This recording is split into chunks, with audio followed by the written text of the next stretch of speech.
बोलने के लिए मुद्दे बहुत है भाटी जी, लेकिन गारंटी कौन लेगा कि बोल पाएंगे संसद में? वहां शोर शराबा नहीं होगा, हंगामा नहीं होगा, सब अपने अपने हिस्से का बोल लेंगे। ये कैसे, कौन गारंटी लेगा भाई? नहीं, मलूक जी ने कहा कि इन मुद्दों पे बोलो, और आप भी कह रही हैं, आप तो कह रही हैं कि बोलने कौन देगा, हम कह रहे हैं सुनेगा कौन? विपक्ष क्या बोल नहीं रहा लगातार? विपक्ष क्या अग्निवीर का मुद्दा नहीं उठा रहा? अग्निवीर योजना युवाओं के खिलाफ है, इसे खत्म करो। विपक्ष का किसान को एमएसपी की गारंटी की बात नहीं उठा रहा है क्या? विपक्ष क्या महंगाई की बात नहीं उठा रहा है? विपक्ष क्या पुरानी पेंशन की बात नहीं उठा रहा है? विपक्ष क्या शिक्षा व्यवस्था में, स्वास्थ्य व्यवस्था में जो कमियां आई हैं उनकी सुधार की बात नहीं उठा रहा लगातार? जब सरकार कान में रुई लगा के बैठी हो, और नवल किशोर जी बिल्कुल ठीक कह रहे थे कि मोदी जी अपने आप को देश से ऊपर मानते हैं, जो सही अपनी पार्टी को देश से ऊपर मानते हैं, देश की समस्याओं के प्रति वो जागरूक ही नहीं है। और ये जो उत्तर प्रदेश में अखिलेश यादव जी ने जो पीडीए का नारा दिया है, और पीडीए अभियान जो लोकप्रिय हुआ है, और पीडीए अभियान ने जोर पकड़ा और भारतीय जनता पार्टी को मुंह की खानी पड़ी है उत्तर प्रदेश में लोकसभा चुनाव में, उससे मोदी जी घबराए हुए हैं। इसीलिए ये ऐसे विवादास्पद मुद्दे लेके आ रहे हैं कि कभी कहते हैं दुकानों पर नाम लिखना पड़ेगा, हिंदू मुसलमान की पहचान कर दिखानी पड़ेगी कि कौन हिंदू है कौन मुसलमान है। सुप्रीम कोर्ट ने रोक लगा दी उस पर।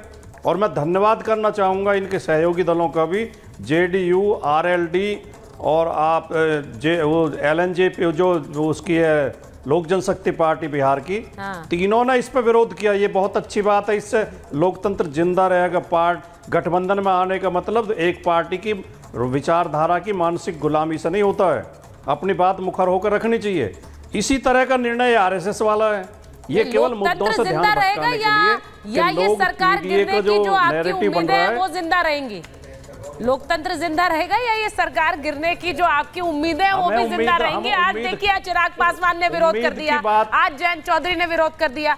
ये चीजें, ये जो जब विरोध हो रहे हैं तो इससे आपके भी मन में लड्डू फूटते हैं कि भाई देखिए ये विरोध हो रहा है, ये विरोध और बढ़ जाए, ये सरकार गिराने के काम में आएगा। ये होता है कि नहीं होता? अवधेश जी एक बार जरा बताइए। ये मुद्दा मुझे पता है बहुत संवेदनशील भी है, लेकिन इस सबके बावजूद ये एक कोशिश मुझे लगता है सत्र शुरू होने के साथ साथ एक बार फिर हुई है कि कैसे कुछ ऐसे मुद्दे हों जिन पर एनडीए में एक खटपट। ये पहले दिन से है। भाटी साहब कह रहे हैं कि ये मुद्दे हैं कि नहीं, मैं तो कह रहा हूं कि राहुल गांधी जी ने विपक्ष के नेता के रूप में पिछले बार 2 घंटे का भाषण दिया है। जरा उसको देख लीजिए कि प्राथमिकता से कौन से मुद्दे उठाए गए थे। 90% जो भाषण है उसमें ये सब चीजें आई ही नहीं है। 90% तो इस समय जिनके नेतृत्व में आप काम कर रहे हैं, जिनको आपने जिता दिया अपने उत्तर प्रदेश से विदा के, और आप उनके नेतृत्व में काम कर रहे हैं, उनका भाषण जरा पढ़ लीजिए कि उसमें देश कहाँ है।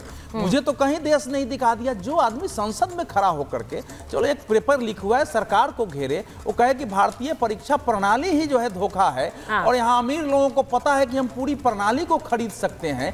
आखिर ये कैसी भाषा है? कल उनके हाथ में भी सरकार आएगी।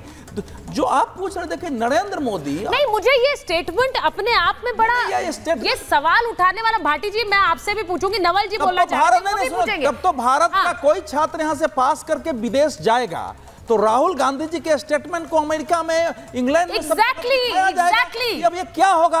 आप राजनीति कर रहे हैं कि खुद के नेता कह रहे हैं कि आपका एजुकेशन सिस्टम फ्रॉड है। देश के विरुद्ध प्रचार करें। दुनिया से अभी अलग अलग देशों से भारत में शिक्षा के लिए लोग आ रहे हैं। हमारे यहाँ विदेशी मुद्रा आ रही है। यहाँ के शिक्षा को दुनिया में महत्व मिल रहा है। और हमारे देश का एक नेता जो नरेंद्र मोदी, आरएसएस, बीजेपी से उनको नफरत है, वो नफरत पाले, लेकिन परीक्षा प्रणाली को फ्रॉड बताना। और मैं कह रहा हूं, नवल जी आप तो पढ़ा रहे हैं भाई, नवल जी तो प्रोफेसर हैं, यूनिवर्सिटी में पढ़ाते हैं। न्यूयॉर्क टाइम्स में, डेली टेलीग्राफ में, इंडिपेंडेंट में, सब में जो एशिया एडिशन है सब में सुर्खियों में छपेगा। और उसके बाद जो भारत के लोग हैं उनको जवाब देना कठिन। नवल जी देखिए, जो अवधेश जी ने कहा है वो बिल्कुल सही है। ये हेडलाइन मटेरियल है बाहर के लोगों के लिए, वो उठाएंगे इसे कि आप ही के देश के नेता कह रहे हैं इंडिया का एजुकेशन सिस्टम फ्रॉड है। आप पढ़ाते हैं, आप तो खुद प्रोफेसर है।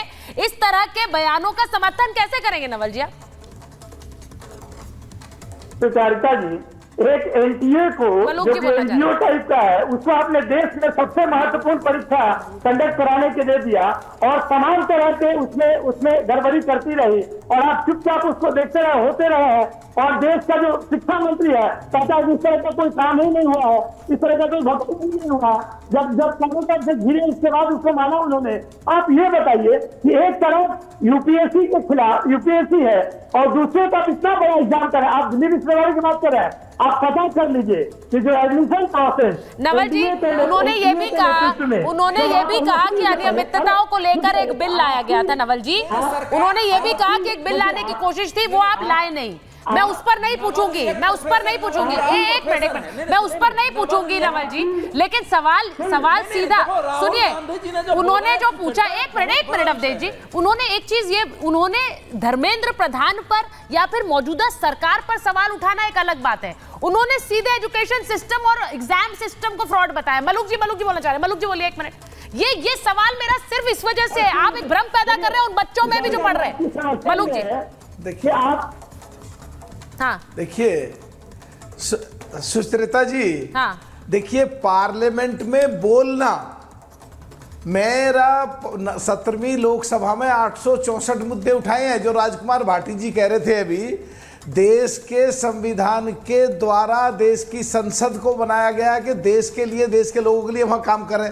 वहां सीटें खाली पड़ी रहती हैं कांग्रेसियों की, वहां कोई बोलता नहीं है और जो बोलते हैं वो खड़े होकर कुछ भी बोल दो, क्योंकि देश की पार्लियामेंट में बोलने के लिए जमीन भी पैरों के नीचे बड़ी मजबूती से पकड़नी पड़ती है। इतना शोर मचता है, इतना हंगामा होता रहता है और पूरा 143 करोड़ लोग देख रहे होते हैं, वह सारे लोग बैठे होते हैं, सभी बराबर की हैसियत के होते हैं। कब कौन क्या किसके मुंह से निकल जाएगा, ये बड़ा एक अलग सी स्थिति है पार्लियामेंट में बोलने के लिए। तो पार्लियामेंट में तो बोल नहीं पाते जो राजकुमार जी कह रहे थे, और बाहर आकर के कुछ का कुछ बोलते रहो, झूठ सच बोलते रहो।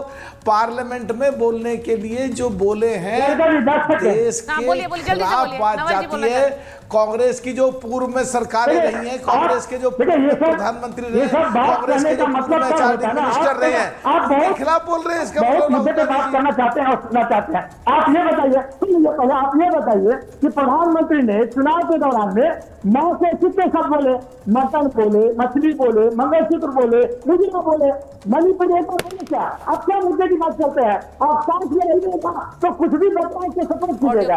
आप ऐसा मत कीजिए कि आपने लोगों का विश्वास उठ जाए। कम से कम ये बात तो पूरे देश में, अवधेश भी जानते होंगे, विश्वविद्यालय में एडमिशन का प्रक्रिया चल रहा है और जिसका नेतृत्व एनटीए और सीईटी के थ्रू हो रहा है, उसमें कितने पारदर्शिता है और क्या हो रहा है। जो पूरे जिस उस समय से सबसे जो एडमिशन अभी। नवल जी मुझे तो लगता है इस पर बोलने वाले सबसे इंपॉर्टेंट गेस्ट आज इस मुद्दे पर बोलने वाले आप ही हैं, क्योंकि खुद आप प्रोफेसर हैं। लेकिन सबसे बड़ी समस्या ये है कि ये जो मुद्दे जिन पर इतना हंगामा सदन में किया जा रहा है, ये बात फैक्ट है कि कल की ये हेडलाइन हो जाएगी कि देखिए हमारा भारत का सिस्टम किस तरह से फ्रॉड है। मैं इस पर